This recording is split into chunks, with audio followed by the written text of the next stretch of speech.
வணக்கம் ப்ரோ, உங்கள் நண்பன் சுரேஷ் பேசுகிறேன். லேப்டாப் பார்த்தீங்கன்னா லெஸ் தென் 1 kg தான் வெயிட் இருக்கும். ப்ளஸ் வந்து பேட்டரி பேக்கப் பார்த்தீங்கன்னா 4 மணி நேரம் கன்ஃபார்மாக தரலாம் நண்பா. நீங்கள் வந்து மோஸ்ட்லி வந்து ட்ராவல்லே இருக்கீங்க, எனக்கு கொஞ்சம் பேட்டரி பேக்கப் அதிகமாக தேவைப்படுது, வெயிட்டும் ரொம்ப கம்மியாக வேணும், அந்த மாதிரி இருக்கிற நண்பர்களுக்கு வந்து இந்த லேப்டாப் நல்லாவே சப்போர்ட் ஆகும். ப்ராசர் பார்த்தீங்கன்னா i7ல 6th ஜென்ரேஷன் நண்பா. இந்த லேப்டாப்போட ப்ரைஸ் பார்த்தீங்கன்னா உங்களுக்கு 20,500 வரும். லேப்டாப் லுக் லைக் பார்க்குறது ரொம்பவே நீட்டாக இருக்குது. லேப்டாப் வந்து A++ கண்டிஷன் நண்பா. லேப்டாப் வந்து புதுசு கிடையாது. ஸோ லேப்டாப் பாருங்கள், நமக்கு வந்து டிஸ்பிளே பார்த்தீங்கன்னா full HD display plus keyboard, backlight option, Dell original charger, 1 மாதம் ரீப்ளேஸ்மெண்ட் வாரண்டி, 6 மாதம் சர்வீஸ் சப்போர்ட்டு, மொத்தம் பார்த்தீங்கன்னா 10 குவான்டிட்டி வந்திருக்கு நண்பா. இது எல்லாமே ஒரே மாடல் தாங்க, மொத்தம் 10 குவான்டிட்டி வந்திருக்கு. நண்பர்களுக்கு இந்த லேப்டாப் ஏதாவது தேவைப்பட்டால் வாங்கிக்கலாங்க. ஸோ இப்போ இந்த லேப்டாப்போட மாடல் டீட்டெயில் எல்லாமே கிளியராக காட்டுறேன் பாருங்கள். மாடல் பார்த்தீங்கன்னா டெல் லாட்டிடியூட் 7280 மாடலுங்க. i7ல 6th generation 2.8 GHz speed.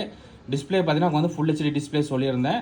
So பாருங்கள், ரெசல்யூஷன் பார்த்தீங்கன்னா 1920x1080. டிஸ்பிளேவோட சைஸ் பார்த்தீங்கன்னா வந்து 13 inch டிஸ்பிளே வரும் நண்பா.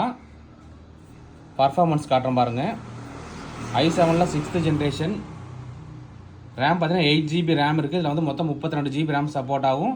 ப்ளஸ் பார்த்தீங்கன்னா 256 GB NVMe SSD இருக்குது. நீங்கள் 512 1TB போடுறதுனால போட்டுக்கலாம். ஸோ நண்பர்களுக்கு இந்த மாதிரி லேப்டாப் ஏதாவது தேவைப்பட்டால் வாங்கிக்கலாம் நண்பா. ஸோ இந்த மாதிரி வர ஒவ்வொரு லேப்டாப் டெஸ்க்டாப் சம்மந்தமான எல்லா டீலுமே அப்டேட் பண்ணுறேன். நண்பர்களுக்கு இந்த வீடியோ பிடிச்ச மறக்காம லைக் பண்ணுங்கள். ஓகே நண்பா, தேங்க்யூ.